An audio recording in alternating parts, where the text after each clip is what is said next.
Here are 4 men with beards, yet the first impressions they leave couldn't be more different. When Western guys grow beards, it's seen as sexy and masculine, but on Chinese men a beard often looks unkempt and slovenly, like they've been unemployed and mooching off their parents for 6 months. Consequently, in many formal settings in China, a clean-shaven look is practically the default standard. Yet, back in ancient China, many men grew beards, even seeing them as a symbol of dignity and authority. So, why is it that today, Chinese men have largely lost the habit of growing facial hair? And why does growing one always end up looking so unkempt today? Let's take a deep dive into this symbol of manhood. Here are the upper and lower lips of typical Chinese guys. For many, facial hair only grows in these patches, scattered, thin, and failing to form a full beard. That's why to many it just ends up looking messy and unrefined. However, even for those Chinese men who can grow a decent amount, it would hardly be called a beard in the West, more like mere stubble. The beard Westerners admire is the kind that covers the cheeks, chin, and even the neck with thick, coarse, and dense hair. So why is there such a massive difference between East and West? First, we need to understand the science of why men grow beards. Many assume that beard length and density are solely determined by testosterone, the theory being higher testosterone equals a thicker, longer beard. But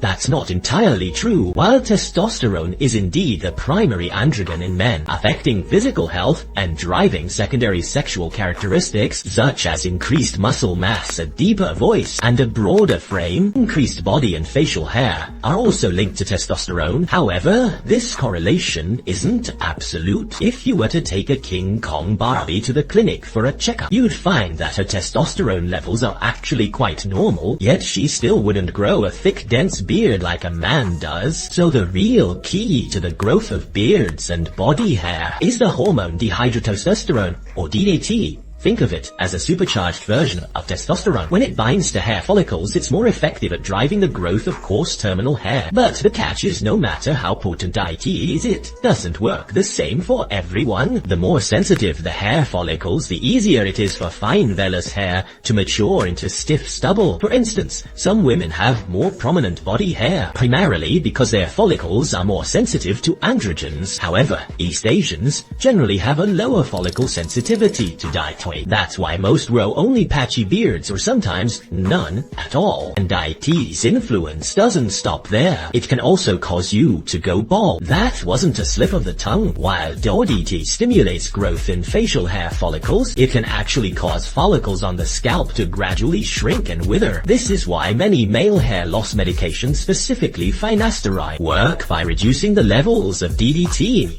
in the body. So does a thick beard necessarily come at the cost of a receding hairline? Rest assured, not every man with a beard is destined for baldness. The two aren't strictly linked, they're simply both influenced by androgens. If the men in your family's previous generations generally had thick beards, your chances of growing one yourself are usually quite high. This is because genetics determine the density of facial hair follicles, as well as how sensitive those follicles are to hormones like DHT. It's like the legendary beauty pan and having a child with a beautiful woman. The odds are high that the child will be a mini pan. And as well, taking a global perspective, East Asia has the weakest genetic predisposition for facial hair in the world. Through genetic mutation, East Asians have maxed out 2 of the best skills on the genetic tree. One is having almost no body odor, and the other is having very little body hair. A specific EDA variant is nearly universal among East Asian populations. It makes head hair thicker and straighter,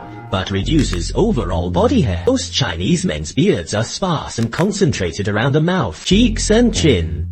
In regions like India, Bangladesh, and the Middle East, where beard genes are strongest, facial hair provides full coverage from the cheeks down to the neck. Looking at it this way, Westerners don't even top the list when it comes to the strongest beard gene. And so why is growing a beard still so popular around the world? To answer that, we have to look at history. In the West, the popularity of beards has constantly fluctuated. In ancient Greece, figures like Plato and Socrates wore exceptionally long beards. This was a symbol of wisdom and dignity. But By the Middle Ages and early modern times, church and court culture redefined the clean-shaven look as a new form of decency. For the clergy, shaving represented discipline, humility, and a symbolic distancing from secular identity. Even kings who ruled by divine right had to conform to these rigorous beauty standards. Louis XIV, for instance, had to wear wigs, apply hair powder, and wear perfume, in addition to being clean-shaven. By the mid-19th century, the Industrial Revolution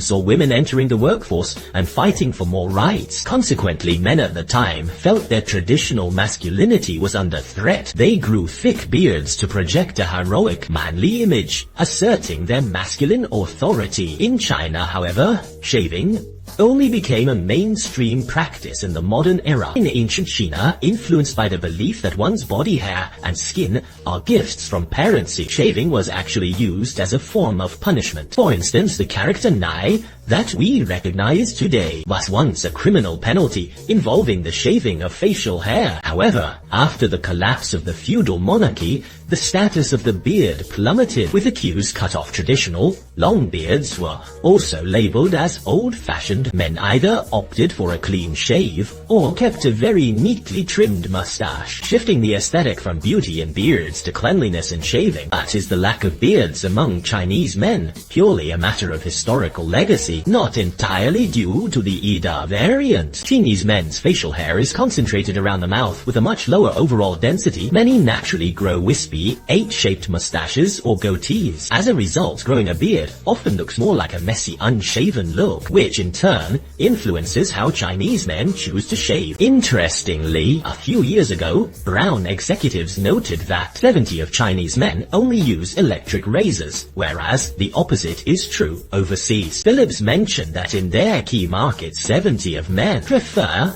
manual shaving. The primary reason for this massive gap is that manual razors are better for precision styling. But for Chinese men wanting to style their facial hair, they face a dilemma. You can't make bricks without straw. Many iconic beard styles in the West rely on the fact that beards can fully cover the facial contours. For Chinese men with sparse facial hair, it is much more likely to be perceived simply as forgetting to shave. Or what if I just stop shaving and let it grow out? One netizen tried growing a beard, and in less than 3 months, the top-rated comment was, "You look like you're homeless." Another suggested he set up a fortune-telling stall business would definitely boom. Plus, in East Asian aesthetics, a clean-shaven, youthful look has long been the dominant trend, whereas being scruffy is often associated with laziness, sloppiness, and looking old. A survey in Japan showed that 85% of women prefer clean-shaven men. In fact, maintaining a neat appearance is now regarded as a basic sign of respect for others in East Asian cultures. South Korea's aviation industry enforced a beard ban until 2014. Korean pilots were required to shave while their foreign colleagues were allowed to grow beards. Infuriated by this double standard, the Korean pilots cited discrimination and unequal treatment, taking their case all the way to court. But it wasn't until 2017 that the ban was finally repealed. So whether one can grow a beard and whether it looks good isn't actually decided by men, nor is it decided by women. It is determined by both genes and culture. Our ADAR gene variant physically makes it difficult to grow facial hair, while our culture invisibly raises the social cost of doing so. But our conclusion isn't that Chinese people can't grow beards. It's just that to pull off a good beard in China, you need more than just patience. You need extra courage, better grooming skills, and the mental strength to withstand the mainstream gaze.